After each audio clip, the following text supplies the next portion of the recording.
Vauxhall Viva HB, 1966–70. The HB Viva, announced in September 1966 and sold by Vauxhall until 1970, was a larger car than the HA, featuring Coke bottle styling, and was modeled after American General Motors, GM, models such as the Chevrolet Impala, Caprice of the period.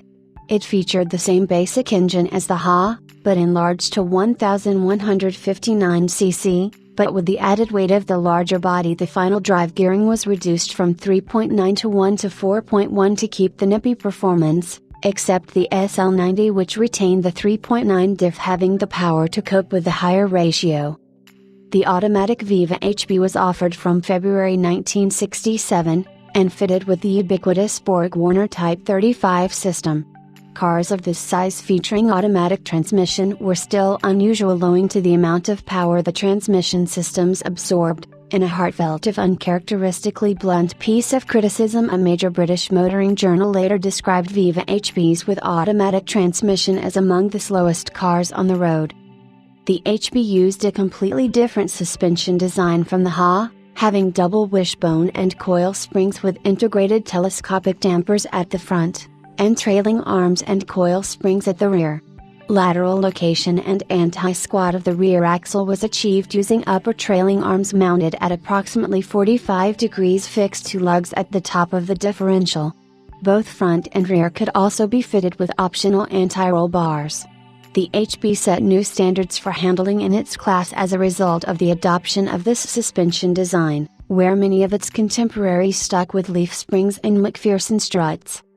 This time, apart from the standard and 90 stages of tune, there was also, for a brief time, a Brabham SL/90 HB that was purported to have been developed with the aid of world racing champion Jack Brabham. Brabham models were marked out externally by distinctive lateral black stripes at the front of the bonnet that curved down the wings and then headed back to end in a taper at the front doors. This model is almost impossible to find today. This model and the Viva GT are the two most sought-after models made.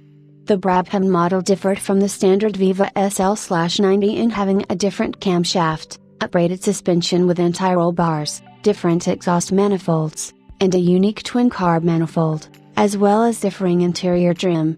The Viva GT had substantially different engine and running gear and interior from the standard Viva HB models. It was distinguished by having a black bonnet with twin louvers and being all over white. Later GTs came in different colors. Two larger overhead camshaft engines from the larger Vauxhall Victor were also offered, a twin-carb 1975cc in the Viva GT from February 1968 and a 1599cc making up the Viva 1600 from May 1968.